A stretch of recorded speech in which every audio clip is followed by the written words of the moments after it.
திருச்சிற்றம்பலம். திருமூலரையா திருவடிகள் போற்றி போற்றி, குருவடியும் திருவடியும் வணங்கி இந்த பதிவை ஆரம்பிக்கலாம் அன்பர்களே. இப்போ அடியேன் சிவ வழிபாடு செய்கிறேன் அப்படிங்கும்போது அது இறைவனால் கொடுக்கப்பட்ட வரம். அதே போல் அடியார் பெருமக்கள் சிவபெருமானை வழிபடுகிறார்கள் என்றால் அது சிவபெருமான் அவர்களுக்கு கொடுத்த வரம். சிவபெருமான் ஆட்கொள்ளாமல் ஒருவரால் சிவ வழிபாடு செய்ய முடியுமானால் அது கண்டிப்பாக சாத்தியமில்லாத ஒரு விஷயமா இருக்கும். அதாவது உளமாற மனமாற இந்த ஒரு ஆழ்ந்த பக்தி அப்படிங்கிறது எப்போ இறைவன் நம்மை ஆட்கொள்கிறாரோ அப்பொழுது தான் நடக்கக்கூடிய விஷயம். எதற்காக இதை இப்பொழுது சொல்கிறோம் என்றால் கவனமாக கேளுங்கள். நம் மனதிலே சில ஐயப்பாடுகள் தோன்றும். ஏன் நம்மெல்லாம் சிவபெருமானை வழிபடுறோம், சில பேர் சிவபெருமானை வழிபடுவதே இல்லையே அப்படிங்கிற அந்த ஐயப்பாடு இருக்கும் இல்லையா? தெளிவாக தெரிஞ்சுக்குங்க. ஒவ்வொருவர் வாழ்க்கையும் ஒவ்வொரு விதமானது. நம் வாழ்க்கை போன்று பிறர் வாழ்க்கை இருக்க வேண்டும் என்ற எண்ணமே முதலில் தவறானது. நாம் பார்க்கின்ற மக்கள், நம்முடன் சார்ந்து வாழ்கின்ற மக்களின் அந்த வாழ்க்கை தரம் அப்படிங்கிறது ஒரு வகையில் இருக்கும். அதே கொஞ்சம் மேல்நிலையில் இருப்பவர்கள் அப்படின்னு சொல்லக்கூடியவர்களோட வாழ்க்கை தரம் ஒரு மாதிரி இருக்கும். இன்னும் அடித்தட்டு மக்கள் அப்படின்னு சொல்லக்கூடியவங்களோட வாழ்க்கை தரம் ஒரு மாதிரி இருக்கும். ஆனால் உண்மையான பக்தி மட்டும் எப்பொழுதும் ஒரே மாதிரி தான் இருக்கும். அதுக்கு வேறுபாடே இருக்காது. யார் பெரியவன், யார் சின்னவன், யார் உயர்ந்தவன், யார் தாழ்ந்தவன், யார் பணக்காரன், யார் ஏழை அப்படிங்கிற பாகுபாடு எங்கே இருக்காதுன்னா, ஒரு மனுஷன் உண்மையாலுமே பக்தி செலுத்துகின்றான் அப்படிங்கும்போது அவனுள் இருக்காது. புறத்தே வேண்டுமானால் வேறுபாடு இருக்கலாம். புறத்தேனா அவர் வாழ்கின்ற வாழ்க்கையிலே, அந்தஸ்திலே, அவர் வைத்திருக்கிற பலத்திலே வேணால் வேறுபாடு இருக்கலாமே தவிர, அந்த அன்பு அப்படிங்கிற ஒரு புள்ளியில் எல்லாருமே இணையிறாங்க அப்படின்னா அங்கே எந்த வேறுபாடுமே இருக்காது. இப்போ நமக்கு கண்ணுக்கு தெரிஞ்சு ஒரு சில வாழ்க்கை தரத்தை மட்டும்தான் நாம் பார்க்க முடியும்.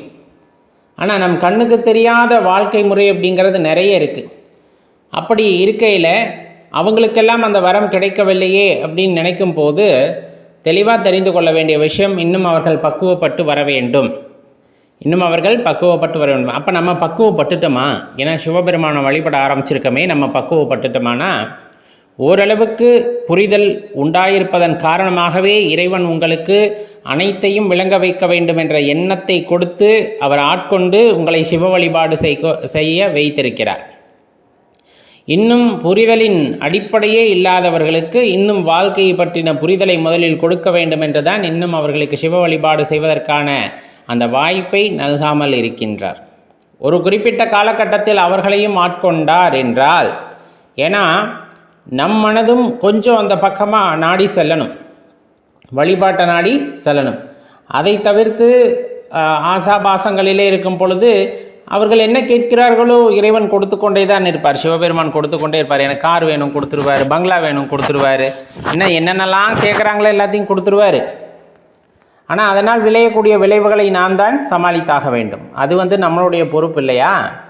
ஆனால் நம்ம என்ன கேட்குறோம் அப்படின்னா, உண்மையான பக்தியை கேட்கின்றோம். என் மனதினுள்ளே எப்பொழுதும் பக்தி குறையாமல் இருக்க வேண்டும், உண்மையான பக்தியாக இருத்தல் வேண்டும். ஏன்னா நான் வழிபடுறது சாதாரண ஒரு சக்தி அல்ல. நான் வழிபடுவது என்ன சொல்கிறது அப்படின்னா ஒப்புமை இல்லாத சக்தி. இதை நான் யாருடனும் ஒப்புமை கூற முடியாத ஒரு சக்தியை வழிபடுகின்றேன். அப்படிப்பட்ட சக்தியை வழிபடுவதற்கான ஆற்றலை யார் கொடுத்தது அப்படின்னா, சாக்ஷாத் அந்த சிவபெருமானே கொடுத்து அந்த வாய்ப்பை நமக்கு நல்கி இருக்கிறார். அப்படிங்கும்போது உண்மையாலுமே பெருமைப்பட்டு கொள்ள வேண்டிய விஷயம். அப்போ இதில் நம்ம செய்ய வேண்டியது என்ன? ரொம்ப சுலபமான விஷயம். நாம் வழிபாடு செய்ய வேண்டும். முடிந்தால் அடியவர் கூட்டத்தோடு சேர்ந்து இறைவனின் புகழை பாடிக்கொண்டு இருத்தல் வேண்டும். இறைவனின் பெருமைகளை பேசி கொண்டு இருத்தல் வேண்டும். யாரேனும் காது கொடுத்து கேட்டால் அவர்களுக்கும் நாம் அதனை உபதேசிக்க வேண்டும். ஏன்னா அவர்களுக்கு விருப்பம் இருக்கிறது அப்படிங்கும் போது இறைவனை பற்றி அறிந்து கொள்ள வேண்டும், இறை தத்துவத்தை பற்றி உணர்ந்து கொள்ள வேண்டும், சைவ சமயத்தை பற்றி அறிந்து கொள்ள வேண்டும் என்றால் நாம் அறிந்த விஷயங்களை அவர்களுக்கு பகிர்ந்து கொள்ளுதல் வேண்டும். ஏன்னா அவர்களையும் இறைவன் ஆட்கொள்ள ஆரம்பித்திருப்பார். அதனால தான் சின்ன சின்ன தேடுதல்களோடு சிறு ஒரு ஏக்கத்தோடு நபர்கள் நம்மை நெருங்கி வருவார்கள். நேரடியாக கேட்காவிட்டாலும் கூட நாம் பேசி கொண்டிருக்கும் போது அதனை கூர்ந்து கவனிப்பவர்களாக இருப்பார்கள். அப்படிப்பட்டவர்களிடம் இறை தத்துவத்தை பற்றியும் அந்த இறைவனை வழிபடுவதால் கிடைக்கின்ற ஆத்ம திருப்தி பற்றியும், ஏன்னா இறைவனை வழிபட்டால் செல்வம் கிடைக்கும், பொன் கிடைக்கும், பொருள் கிடைக்கும், நீ வழிபடாவிட்டாலும் இதெல்லாம் கிடைக்கும். ஆனால் சிவபெருமானை வழிபடும் பொழுது தான் அந்த ஆத்ம திருப்தி, அந்த மனசு நிறைவான ஒரு தன்மை அப்படிங்கிறது கிடைக்கும். அப்போ எது முக்கியம் அப்படிங்கிறத நம்ம தான் முடிவு செஞ்சுக்கணும். சாதாரணமாக வருவதல்ல சிவபக்தி, சாதாரணமாக வருவதல்ல சிவபக்தி. பல யுகங்களாக பல பிறவிகளை எடுத்து அதன் பொருட்டு சின்ன சின்னதாக அடி வாங்கி பக்குவப்பட்டு, அடி வாங்கி பக்குவப்பட்டு இந்த ஆன்மா ஒரு நல்ல நிலையிலே வந்து நிற்கும் பொழுது இறைவன் இந்த வழிபாட்டை செய்வதற்கான வாய்ப்பை நல்கியிருக்கின்றார், வாய்ப்பை நல்குகிறார்.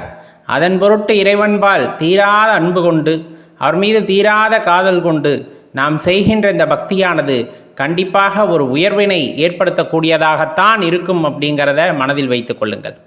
உங்கள் மூலமாக யாரேனும் ஒருவருக்குள் அந்த சிவ சிந்தனை ஏற்படுகிறது என்றால், சிவனை வழிபட வேண்டும் என்ற எண்ணம் வருகிறது என்றால், கண்டிப்பாக நீங்கள் ஒரு பெரிய கருவியாக அங்கு செயல்பட்டிருக்கிறீர்கள் என்பதை உணர்ந்து கொள்ளுங்கள். அந்த பாக்கியத்தை யார் நமக்கு கொடுத்திருக்கிறார் என்றால் சிவபெருமான் கொடுத்திருக்கின்றார். வலுக்கட்டாயமாக போய் யார்ட்டையும் பேசக்கூடாது. ஏன்னா அவர்களுக்கான பிராப்தம் அது அல்ல அப்படின்ட்டு தெரிந்து ஒதுங்கிவிட வேண்டும். அவர்களுக்கே ஒரு ஏக்கம் வந்து நம்மிடம் வினவுகிறார்கள் என்றால் நாம் அறிந்தவற்றை, நாம் அறிந்த உண்மை பொருள்களை மட்டும் அவர்களுடன் பகிர்ந்து கொள்ளுதல் அவசியம். ஒருவேளை அவர்கள் கேட்கின்ற கேள்விக்கு நம்மால் பதில் கூற முடியவில்லை என்றால் குருமார்களிடம் அழைத்து செல்ல வேண்டியதும் நமது கடமையாகும். என்றால் குருமார்கள் வந்துட்டு அதை தெளிவுபடுத்தி விடுவார்கள். நமக்கு இன்னும் சில ஐயப்பாடுகள் இருக்கத்தான் செய்யும். உண்மையா பொய்யா, இது எப்படி அது எப்படி, வாழ்க்கையில் இது எப்படி நடந்தது அது எப்படி நடந்தது, இதற்கெல்லாம் யார் ஆரம்ப காலமாக இருப்பார்கள், அதாவது யார் காரணமாக இருப்பார்கள், இப்படிப்பட்ட சிந்தனைகள் இன்னும் நம் மனதிலே இருக்கும் பொழுது நாமே ஒரு தெளிவாக இல்லை என்னும் பொழுது நாம் கூறுகின்ற பதிலிலே அவர்கள் தெளிவடைய வேண்டும் என்ற அவசியமில்லை. மாறாக அவர்கள் கேட்கின்ற ஆழமான கேள்விகளுக்கு நம்மால் பதில் கூற முடியவில்லை என்றால் அந்த ஆழமான கேள்விகளுடன் குருமார்களை சந்திக்கும் போது கண்டிப்பாக அந்த இடத்திலே அவர்கள் கேட்கக்கூடிய கேள்விக்கான பதில் கிடைப்பதற்கான வாய்ப்பு அதிகம். அப்போ நாம் தொடர்ந்து வழிபாடு செய்கின்றோம் அப்படிங்கிறது ஒரு முக்கியமான விஷயம் போல, நம்மை சார்ந்தவர்கள் நம்மை அணுகும் பொழுது இறைவனின் அந்த தாற்பயத்தை உணர்ந்து கொண்டு, அவருடைய பெருமைகளை உணர்ந்து கொண்டு நம்மை அணுகும் பொழுது அவர்களின் வழிபாட்டிற்கும் வழிகாட்டுவது நமது முதன்மையான கடமை அப்படிங்கிறத எப்பொழுதுமே தெரிந்து மனதில் நிறுத்தி கொள்ள வேண்டும்.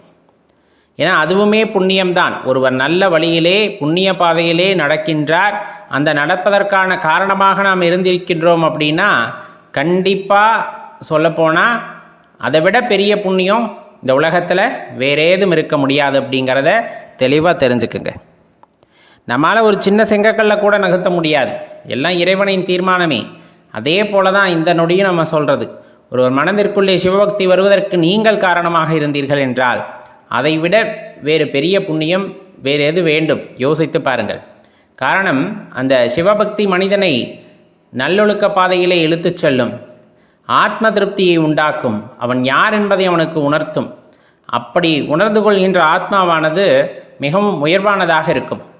அப்படிப்பட்ட உயர்வான ஆன்மாவிற்கே வழிகாட்டுவதாக நீங்கள் ஒருவேளை ஒரு கருவியாக இருந்து விட்டீர்கள் என்றால் அதைவிட பெரிய பாக்கியம் இந்த பிறப்பிலே வேறு எதுவும் இருக்க முடியாது அப்படிங்கிறத உணர்ந்து கொள்ளுங்கள்.